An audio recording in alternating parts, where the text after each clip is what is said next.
जो समताप रेखाएं हैं यहां से उत्तर जाने पर इसका मूल्य घटता जाता है। कहने का मतलब क्या है, यहां पर जो डिग्री सेल्सियस की तापमान रेखाएं हैं, कहने का मतलब देखिए 60, 70, 80, ठीक है, यहां पर 90, तो कहने का मतलब इनका मूल्य है ये डिग्री या फ़ारेनहाइट में ये दिया गया है। देखिए डायग्राम से कोई विशेष मतलब नहीं है कि आपको समझ में नहीं आ रहा है, आपको खींच नहीं सकते हैं इसमें कॉपी पे, ये आप खींच सकते हैं। या क्या इजेक्ट है, ये दिन के दिन परिवर्तित होता रहता है। हम सिर्फ इसका एक प्रारूप दे रहे हैं कि आपको ऐसे ही समझना है समताप रेखाओं को।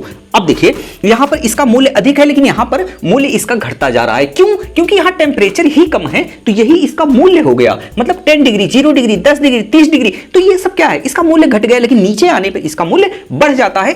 चूंकि जुलाई माह में ऊपर का मूल्य ज्यादा रहता है लेकिन नीचे का घट जाता है, तो हमें इसी को जानना है कि किस प्रकार से इसका मूल्य घट रहा है, इसका मूल्य बढ़ रहा है। क्योंकि 22 दिसंबर को सूर्य की किरणें मकर रेखा पर पड़ती हैं, तो इसका मतलब यहां गर्मी तो यहां ठंडी, ठीक है। देखिए यहां पर अगर सूर्य की किरणें एकदम सीधी पड़ रही हैं मकर रेखा पर, तो यहां पर गर्मी का माहौल तो रहेगा ही और साथ में यहां पर ठंडी का माहौल हमें देखने को मिलेगा।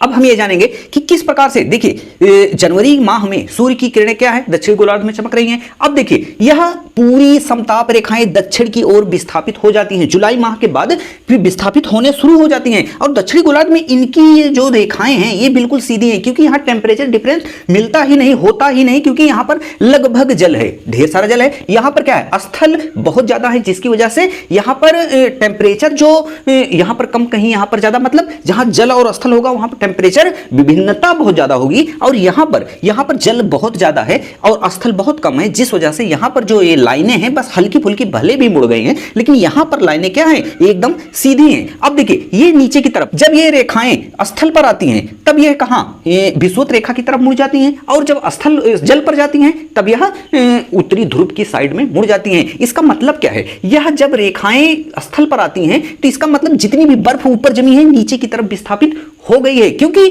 सूर्य जब नीचे आया तो ये बर्फ भी नीचे आई। कहने का मतलब आई नहीं, कहने का मतलब यहां पर जो इन्वायरमेंट वहां पर क्रिएट हुआ वह बहुत ज्यादा ठंडा हुआ, ठंडा होने पर यहां भी बर्फ जम गया। तो इसका मतलब क्या है, यह सेम टेम्परेचर को फॉलो करते हुए ये रेखाएं चलेंगी। जब ये स्थल पर आती हैं तो स्थल पर क्या होता है, अगर यहां पर कभी 5 डिग्री या यहां पर 15 डिग्री सेल्सियस तापमान रहा होगा तो सर्दियों में यहां पर 10 डिग्री हो गया होगा।